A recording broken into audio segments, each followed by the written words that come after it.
उनके श्रीमुख से वाणी निकली थी। यह युग महाजागरण का युग है, महामिलन महासमन्वय का युग है। और उन्होंने एक वाणी दी थी, संगवाणी। पहला था क्या, लक्ष्य क्या है, महामुक्ति आत्म तत्व उपलब्धि। तो आचार्य स्वामी पूर्णानंद जी महाराज मुक्ति साधक थे, तो मुक्ति कैसे मिलेगी, इसलिए उनके लिए थे कि उनका धर्म का क्या लक्षण था। धर्म क्या है, त्याग, संयम, सत्य और ब्रह्मचर्य। त्याग तो भगवान का अपना ठीक है, लेकिन त्याग का असल उद्देश्य क्या है, अपना खुद स्वार्थ त्याग करके दूसरों की भलाई सोचना। और संयम पूर्ण जीवन, सत्य ईमानदार बनना पड़ेगा और ब्रह्मचर्य पालन करना पड़ेगा। इससे हम धर्म को सिद्ध रूप को दे सकते हैं। और जब तक हम संयम जीवन नहीं होंगे, हमारे भीतर संयम नहीं आएगी, हम ब्रह्मचर्य का पालन नहीं करेंगे, हम ईमानदार बनेंगे, सत्य को धारण करके रहेंगे। और त्याग की भावना, त्याग क्या है, दूसरों की भलाई सोचना, जो हमने अपना खुद स्वार्थ त्याग करके दूसरों के भलाई को देखें, दूसरों को, जिसे हम परोपकारी सेवा करें। और इस परोपकार के माध्यम से हमारा चित्त शुद्ध हो जाता है, हमारा चित्त पवित्र होता है। हम मानव प्रेम जो है हम पवित्र जीवन होगा। और हम अपने हमारे भीतर जो देवासुर संग्राम है हमारे अंतर में, उस आंतरिक शक्ति का हम दमन कर सकते हैं। हम किसी को बुराई नहीं करेंगे, किसी का अहित नहीं करेंगे, किसी की हिंसा नहीं करेंगे। हमें सब वसुधैव कुटुंबकम, इतने उदार हमारे हिंदू धर्म में ये है। प्राचीन ऋषि मुनियों ने कहा था, ऋषि मुनियों के द्वारा ये जो अहिंसा नहीं वर्जन करें और हमें प्रेम की भावना है। इस प्रचेष्टा को लेकर के भारत सेवा संघ 100 साल से हर मनुष्य की सेवा, गरीबों की मानव सेवा में लगा हुआ है। और आज इस परम शुभ अवसर पर आज भारत सेवा संघ आचार्य स्वामी पूर्णानंद जी महाराज 1924 में कुंभ मेला में संन्यास लिए थे और आज 100 साल पूरी हो रही है। इस उपलक्ष्य को शुभ करके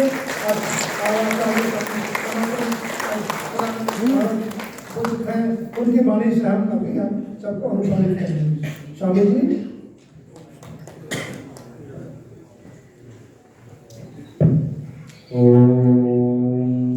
श्रीमन्महागणाधिपतये नमः। सजयति सिन्धुर्वदनो देवो यत्पादपङ्कजस्मरणं वासरमणिरिव तमसां राशीन्नाशयति विघ्नानां। नारायणसमारम्भां शङ्कराचार्यमध्यमाम् अस्मदाचार्यपर्यन्तां वन्दे गुरुपरम्पराम्। श्रीमत्परमहंसपरिव्राजकाचार्यवर्याः पदवाक्यप्रमाणपारावारपारिणाः यमनियमासनप्राणायामप्रत्याहार धारणाध्यानसमाध्यष्टाङ्गयोगानुष्ठाननिष्ठाः तपश्चर्याचरणचक्रवर्तिनः अनादिगुरुपरम्परा प्राप्तवैदिकधर्मप्रचारणपरायणाः सकलदर्शनसमन्वित वेदवेदान्तसिद्धान्तप्रतिपादकाचार्याः निगमागमसारहृदयाः सर्वतन्त्रस्वतन्त्राः वर्णाश्रम सदाचारशिक्षकाः विश्वकल्याणमानसाः अखण्डभूमण्डलाचार्याः अनन्तश्रीविभूषित जगद्गुरु श्रीमदाद्य शङ्कराचार्य भगवत्पादस्थापित मर्यादा पोषणपरायणाः परापरविद्या विद्योदितान्तर्करणाः गोमती तीरवासिनः पश्चिमाम्नायद्वारका शारदापीठाधीश्वराः अनन्तश्री विभूषित जगद्गुरु शङ्कराचार्य स्वामी श्री सदानंद सरस्वती स्वामी वर्याः विजयन्ते तरां धर्म की अधर्म का प्राणियों में विश्व का गौ माता की गौ हत्या पूज्यपाद जगद्गुरु शंकराचार्य भगवान की, श्री द्वारिकाधीश भगवान की, श्री चंद्रमौलेश्वर भगवान की। हर हर महादेव। तुल्यं निजान्तर्गतं पश्यन्नात्मनि मायया बहिर्भूतं यथा निद्रया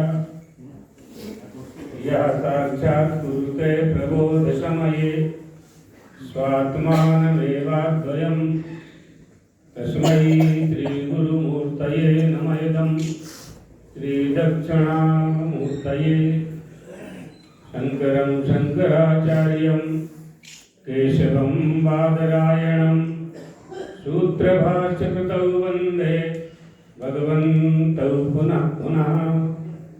ॐ नमः परमहंसात्वादित चरणकमलजनमकरन्दाय भक्तजनमानस निवासाय श्रीरामचन्द्राय। श्रीराम जय राम जय जय राम।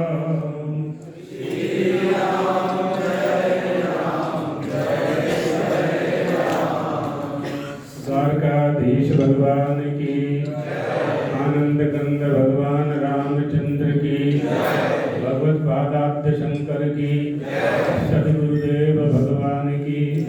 हर हर महादेव।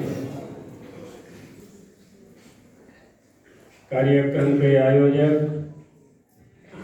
और समस्त भारत सेवा संघ के अध्यक्ष स्वामी श्री विश्वात्मानंद जी, उनके सभी संतवृंद, दंडी स्वामी जी, देवियों, सज्जनों,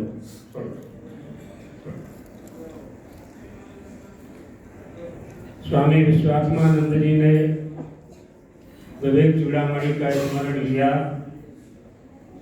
शिष्य गुरु से प्रश्न करता है।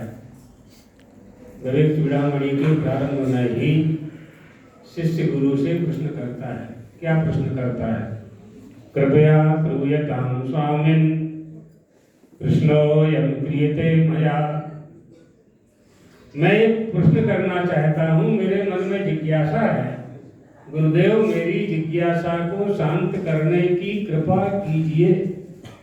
हमारी भारतीय संस्कृति का मूलाधार गुरु शिष्य की परंपरा है। इसी से श्रवण मनन निधिध्यासन सिद्ध होता है। हमारे ऋषियों ने, महर्षियों ने इन मंत्रों को अंतरिक्ष में देखा, वेद मंत्रों को अंतरिक्ष में देखा। ऋषयो दृष्ट मंत्रारः, मंत्रों को अंतरिक्ष में देख करके उनको लिपिबद्ध किया। पहले तो शिष्य प्रशिष्य परंपरा से उनको एक दूसरे ने अध्ययन अध्यापन के माध्यम से सुरक्षित रखा।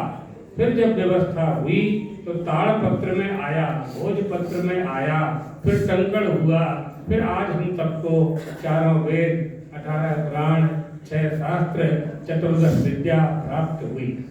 ये गुरु शिष्य की परंपरा।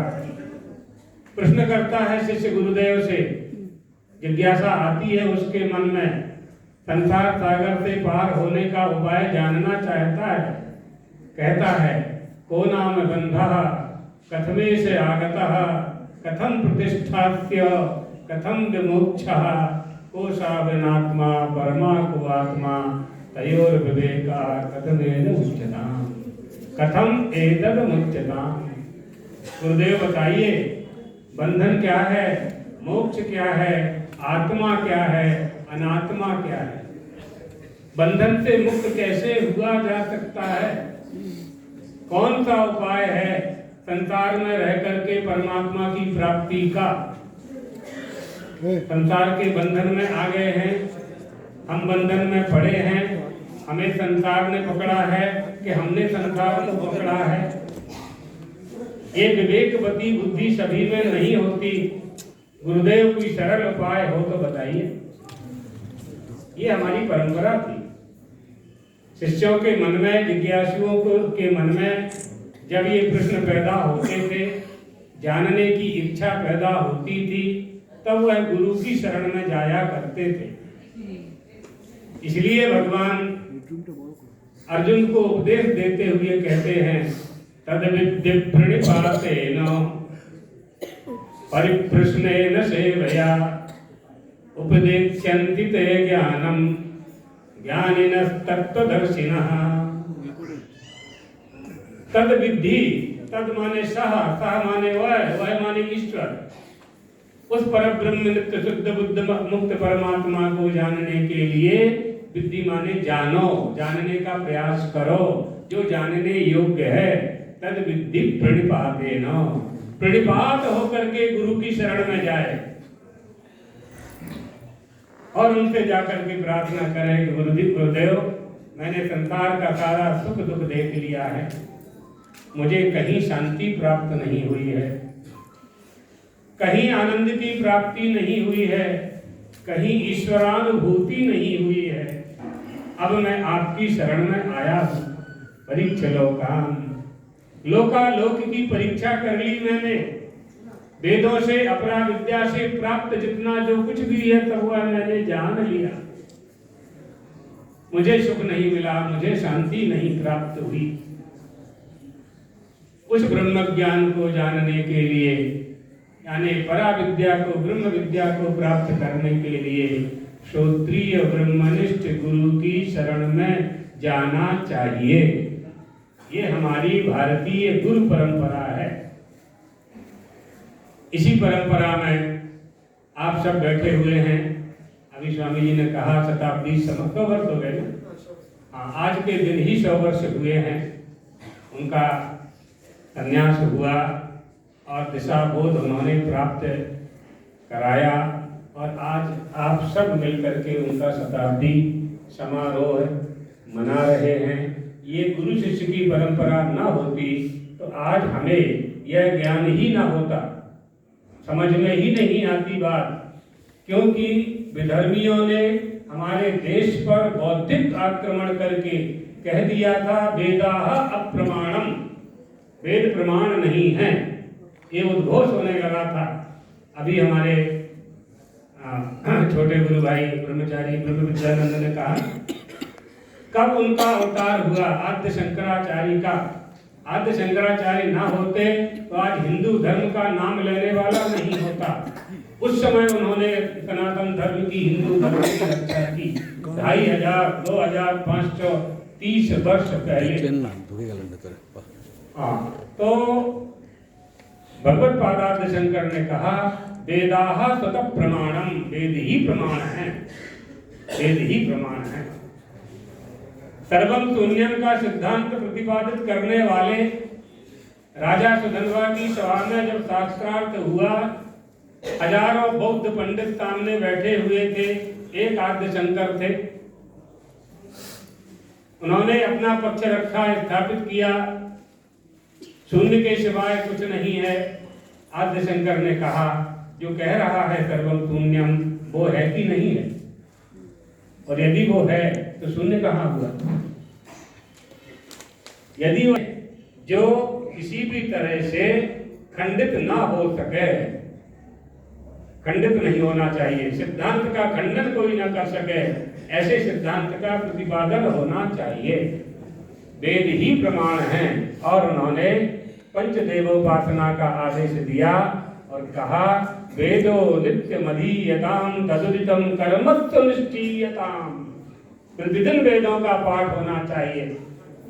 उस समय की बात 2500 साल पहले जब हमारे देश में अनास्था, अधर्मी, प्रज्ञापराधी उत्पन्न हो गए थे, वैदिक परंपरा पर कुठाराघात होने लगा था, यज्ञों में विकृति आ गई थी, सदाचार चला गया था, चारों तरफ हिंदू धर्म, सनातन धर्म के विरुद्ध बड़े बड़े षड्यंत्रकारी अत्याचारी उत्पन्न हो रहे थे। उस समय भगवत पादाब्ज शंकर ने अवतार लेकर के 72 मतों का खंडन किया और अधर्मियों की दीवार को धराशायी करके अद्वैत वेदांत सिद्धांत का किला स्थापित कर दिया। तब से लेकर के आज तक उनके बाद भी बहुत महापुरुष हुए हैं जिन्होंने हिंदू धर्म, सनातन धर्म के लिए काम किया है। हिंदू धर्म, हम अपने धर्म की रक्षा करेंगे, हम सुरक्षित रहेंगे, धर्म पालन करेंगे।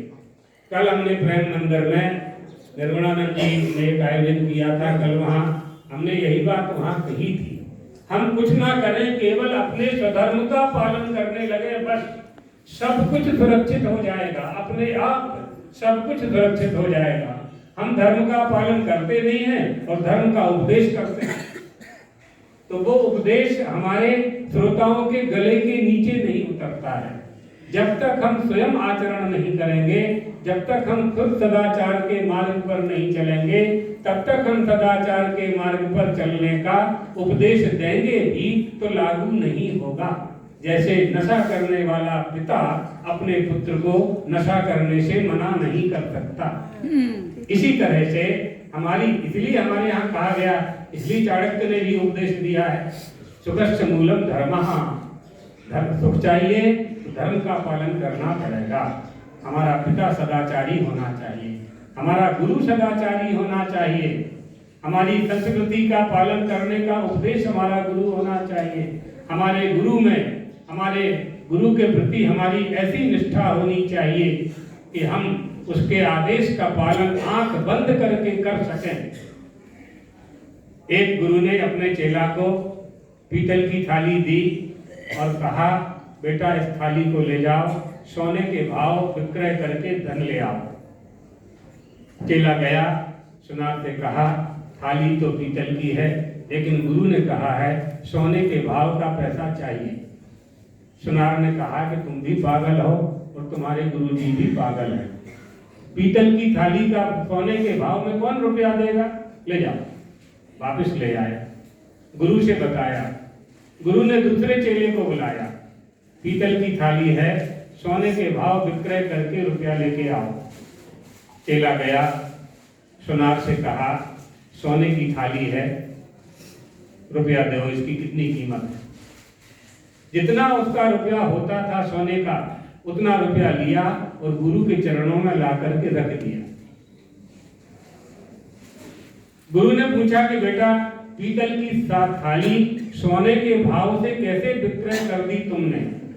तो उसने कहा, गुरुदेव मैं जानता हूं कि आप कभी झूठ नहीं बोल सकते, वो थाली सोने की हो गई।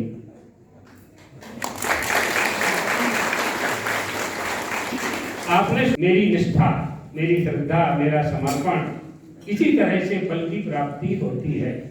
तो हम सब हिंदू धर्मावलंबी हैं, सनातन धर्मावलंबी हैं। इस सनातन धर्म की रक्षा जिन जिन महापुरुषों ने की है, उनके प्रति श्रद्धा करना, उनको नमन करना, उनके प्रति आदर की अभिव्यक्ति करना, ये भी एक धर्म का ही लक्षण है, ये भी एक धर्म का ही लक्षण है।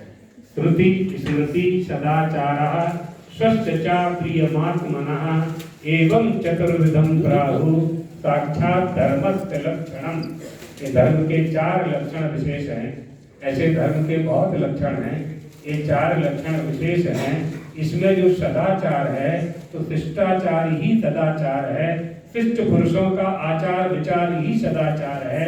उस सदाचार पर जब हम चलेंगे, हमसे अपने आप धर्म का पालन हो जाएगा।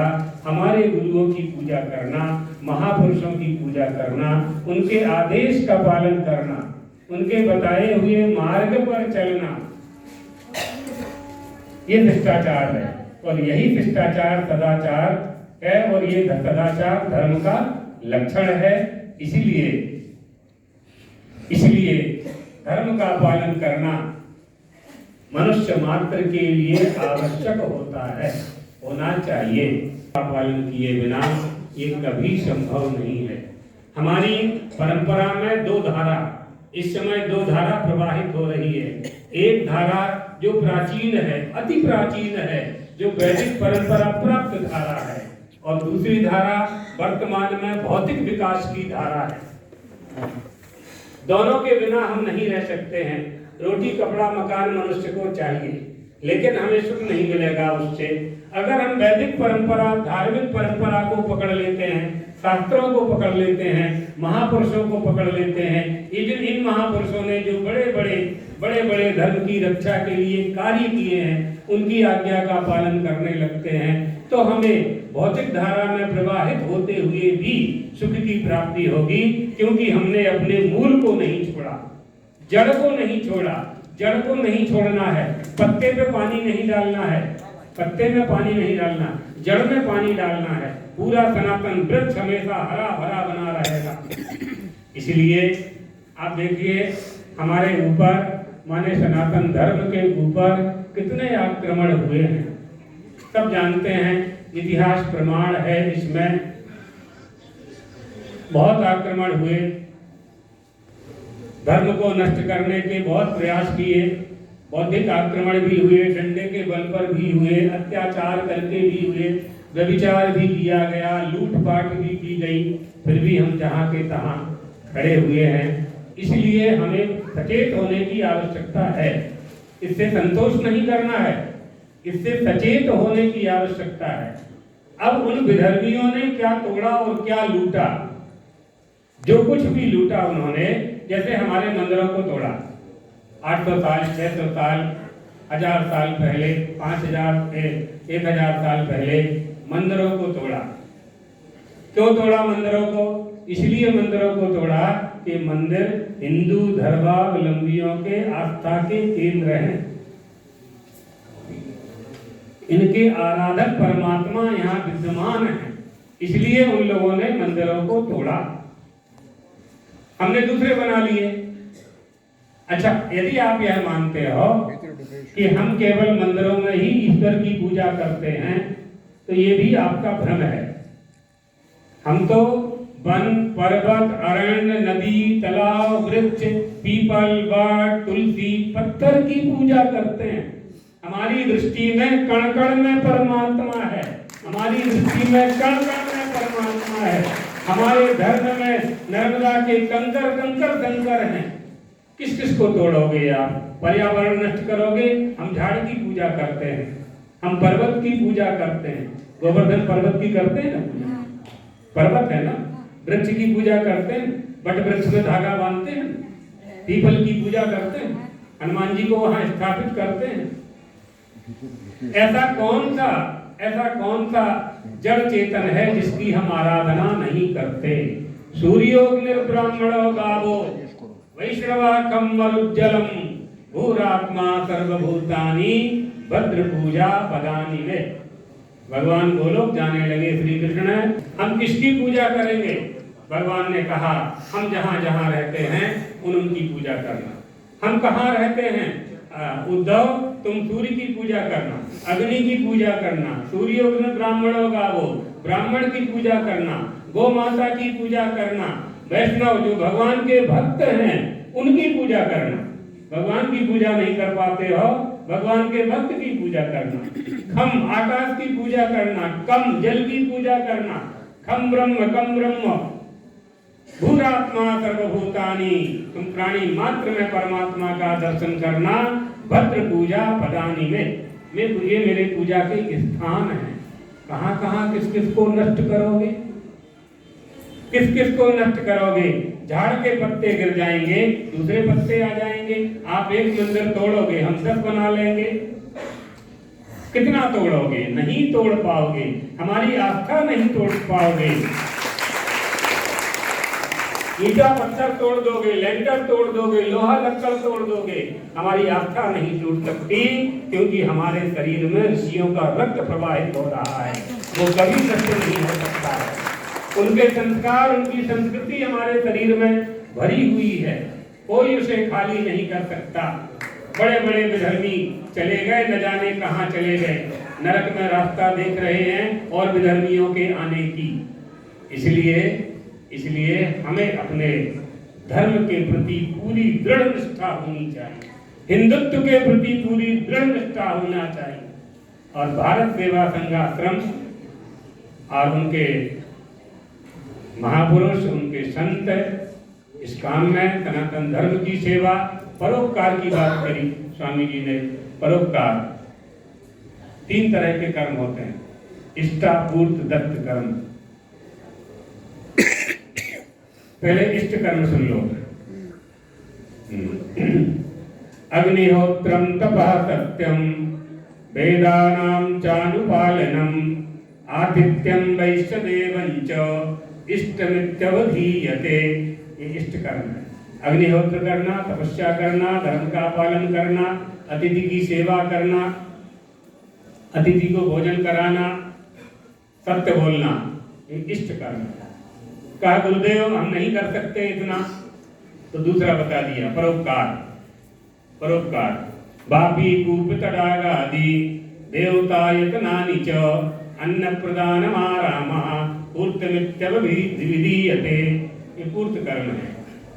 बापी बनाओ, कुआं बनाओ, तालाब बनाओ, पानी की परब करो, भोजनालय खोल दो, स्कूल बनाना चाहिए, औषधालयों का निर्माण करना चाहिए, विद्यार्थियों को अध्ययन कराना चाहिए, दान देना चाहिए। अन्न प्रदान रमारामा, अन्न वस्त्र का दान करो, ये परोपकार। किसको देना है? देयम दीन जनाय च वित्तम, जिनको चाहिए उनको दो, जिनको चाहिए उनको देना चाहिए। दया प्राणी मात्र पर की जाती है और दान पात्र को दिया जाता है। सत्पात्र दानाच्च भवेत् धनाढ्यो, सत्पात्र को दान देना चाहिए, जिसको आवश्यकता है उसको देना चाहिए। आपने अपनी भूमि का दान ऐसे व्यक्ति को कर दिया जिसने उसमें मदिरालय खोल दिया, दाता और लेने वाला दोनों ही नरक जाएंगे। इसलिए जिसे आवश्यकता है, ये जो 5 महादान हैं, आपने ऐसे व्यक्ति को गोदान कर दिया जो कसाई है, तो पाप लगेगा, चाहे जिसको नहीं दे देना है। दया प्राणी मात्र पर करना है, वहां नहीं देखना है कौन है, किस जाति का है, स्त्री है कि पुरुष है कि कौन है, कुछ नहीं देखना है। उस पर दया करना, उसकी सेवा करना, उसको औषधि देना, उसको भोजन देना, उसको वस्त्र देना, ये सब उचित है। लेकिन जहाँ दान की बात आएगी, गोदान, गजदान, भूमिदान, स्वर्णदान, ये पात्र को देना चाहिए। कुपात्र को देंगे तो कुपात्र दानाच्च भवेत् दरिद्रो, तो दरिद्र भावाद करोति पापम, पापम प्रभावात् नरकम प्रयाति, पुनर्दरिद्रो पुनरेव पापी। ये सब धर्म शास्त्र हैं। हमारी सनातन धर्म, हिंदू धर्म में मनमाना नहीं होता है, मनमाना नहीं करना चाहिए। शास्त्र के वचन के अनुसार चलना चाहिए, गुरु के वचन के अनुसार चलना चाहिए, सत्य के वचन की आज्ञा का पालन करना चाहिए। इसलिए दया सभी पर करो और दान पात्र को दान देना। बहुत प्रकार है पूजा के। प्राणियों की सेवा करके हम पूजा कर सकते हैं, इसी को तो परोपकार करते हैं। परोपकार, ये शरीर हमें परोपकार से ही प्राप्त हुआ है। आप सबको जो शरीर मिला है वो परोपकार से ही प्राप्त हुआ है। पृथ्वी ने, जल ने, तेज ने, आकाश ने, वायु ने परोपकार किया, अन्न का निर्माण किया। अन्न को आपके माता पिता ने खाया, रस, रक्त, मांस, मज्जा, अस्थि, शुक्र आदि का निर्माण हुआ और आपके घर में बालक का जन्म हुआ। तो पंच तत्व, पंच पदार्थ, पंच भौतिक, इन सब ने हमारे ऊपर परोपकार किया है। धरती माँ ने परोपकार किया है, जल ने परोपकार किया है, तभी ना अन्न का निर्माण हुआ है, तभी ना ये प्राण चल रहे हैं। प्राण की तरंग है ना, क्षुधा और पिपासा, भूख और प्यास, ये कौन शांत करेगा? अन्न शांत करेगा। वो अन्न कौन बनाता है? धरती माता बनाती है। धरती माता कैसे निर्माण करती है? 5 तत्वों को समाहित करके अन्न का निर्माण करती है। उस अन्न से ये देह बना, तो परोपकार हो गया ना इसके ऊपर। अब इस पर परोपकार हुआ है तो इसे परोपकार करना चाहिए। ये सनातन धर्म है, ये हिंदू धर्म है। हिंदू धर्म क्या है जानते हैं आप? प्रत्येक वस्तु का लक्षण होता है ना, हिंदू धर्म का भी लक्षण है। गोषु भक्तिर्भवेद्यस्य पुनर्जन्म निदधातयः ओंकार मूल मंत्रस्य सवै हिंदुर्विस्मृता। हिंदू धर्म का लक्षण है।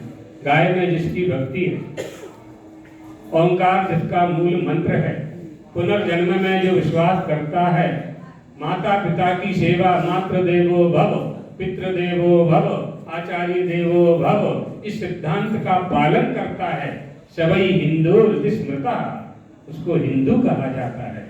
अन्नगामी क्रियाद्वेषी नोपस्थायी निरुत्तरः आहूत प्रफिलापी च हीनः पंचविध स्मृतः। ये हिंदू धर्म का लक्षण है।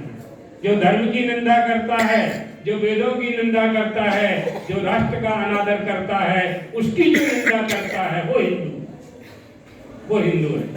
वेद शास्त्रोक्त धर्मेषु वेदादुक्त्याधिकारवान आस्थावान सुप्रतिष्ठौ ही सवै हिंदू प्रतिस्मृतः। जो वेद के विधि निषेध का पालन करता है, शास्त्र की आज्ञा का पालन करता है, उसे हिंदू कहते हैं।